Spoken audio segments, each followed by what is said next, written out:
A lot of you have been asking why the Department for Children and Families didn't do something to help Zoey. DCF leaders faced questions about it today. 13's Callie Holthouse is here with their response. Melissa, today I sat in on the Joint Committee on Child Welfare System Oversight, where leaders of different child welfare groups came together and DCF was under the spotlight.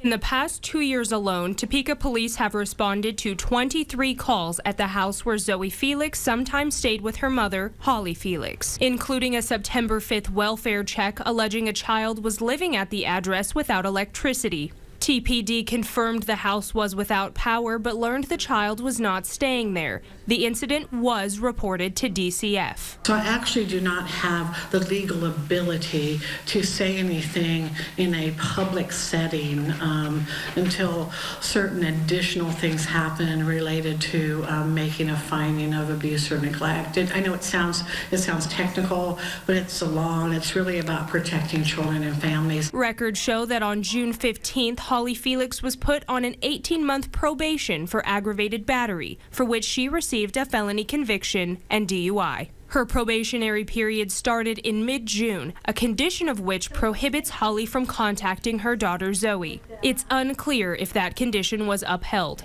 Despite public outcry at conditions in which Zoey Felix was living and the lack of action to improve them, DCF maintains its confidence in the services it provides. We have to have those robust services at the community level and across all of our systems to meet those needs. Senator Molly Baumgardner pressed Laura Howard, the Secretary for Children and Families, for answers in a meeting Wednesday morning. Could you help explain why it is that you are not going to comment about the 5-year-old girl publicly today?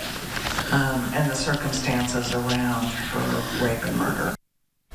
While one court document shows there's no contact order, Shawnee County Corrections Director Brian Cole told us that is a standard form, and since DCF did not remove Zoey from the home and there was no order ending parental rights, probation supervision went forward knowing she would continue providing care. The murder of Zoey Felix. 13 News late today obtained the police incident report through an open records request. The first page of the offense report is public record. Zoey's name is redacted, but it lists the offense as capital murder and the type of force or weapon as personal. An accompanying narrative provided through our request states the initial 911 call came in at 5:55 Monday night, reporting a 5-year-old unresponsive next to the gas pumps at the Southeast 29th and California Dillons.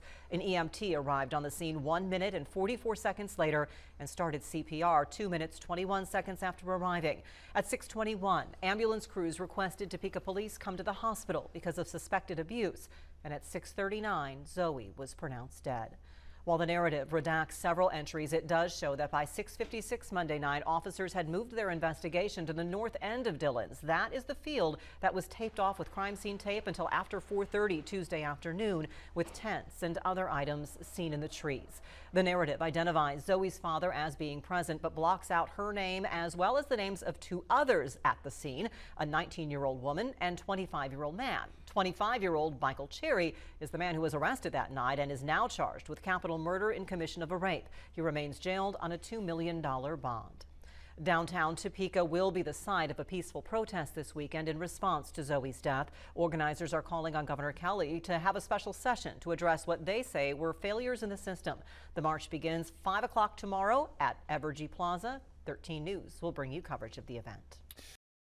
The Secretary of the Kansas Department of Children and Families answered our questions about what unfolded. 13's Lane Gillespie sat down with her. Lane, what did she say? David, DCF Secretary Laura Howard says the agency made the correct responses to Felix's situations under the current policies. But she added they will look at those policies and see if changes are needed to make sure a case like 5-year-old Zoey Felix does not happen again. A Kansas Department of Children and Families summary report confirms 9 incidents involving 5-year-old Zoey Felix until her death on October 2nd. You know, I really share the community's grief about the loss of Zoey, you know, and frankly share the anger that the community has. Incidents such as her mother's DUI arrest while Felix was unrestrained in the front seat, or reports her home had no utilities but Zoey remained in the home. Neighbors and Republican legislative leaders call it a failure to protect Felix. DCF Secretary Laura Howard says her team took the steps they could. In this circumstance, I'm thinking about the report that we received in May. It made some allegations of no utilities, lack of food, potential drug use. Our workers went to the home. None of those things were true at that point in time. The child was safe.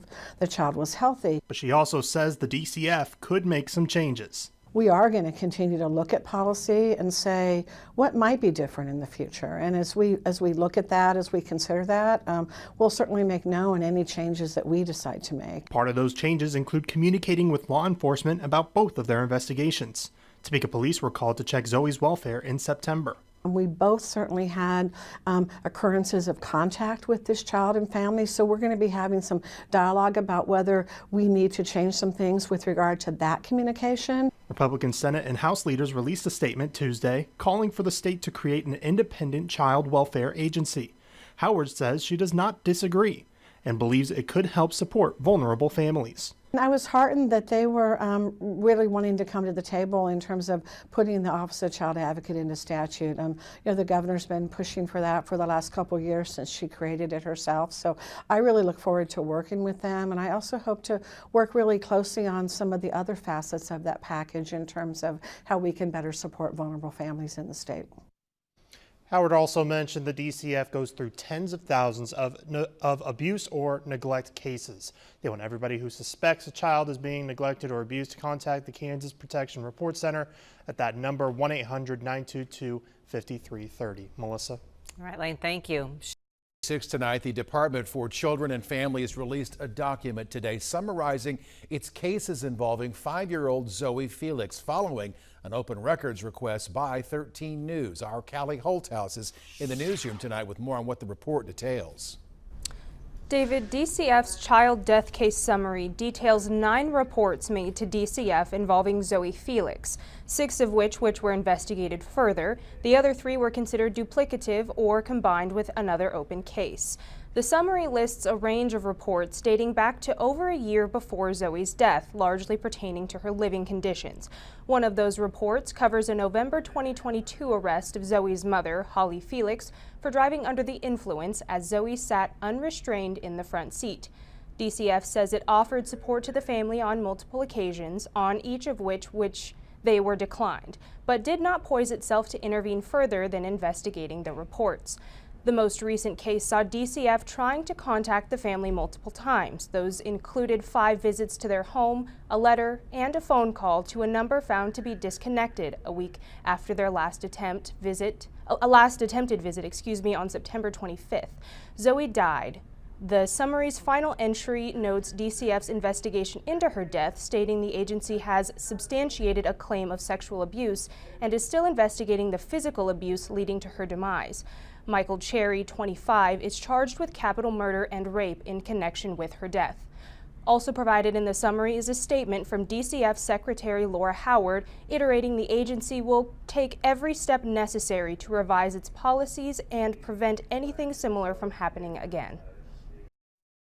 Topeka police say a written report about Zoey Felix's living conditions was not fully forwarded to the Department for Children and Families as originally stated. We previously told you that Topeka police officers visited the home September 5th on reports there was no electricity. TPD said the mother told them Zoey was not living there, but they saw the child and she appeared fine. TPD told us at the time they later filed a report with DCF about it. Today, they told us the report itself was not sent. However, TPD says they did still notify DCF via phone call. The police department called the mistake a human error that will be prevented with additional checks and oversights in its records unit going forward. We do note that DCF did send agents to make contact with the Felix family several times in September following an August 29th report to their agency. It included 5 physical visits to the home, a phone call, and a letter sent by mail. The investigators never saw Zoey or spoke with the family.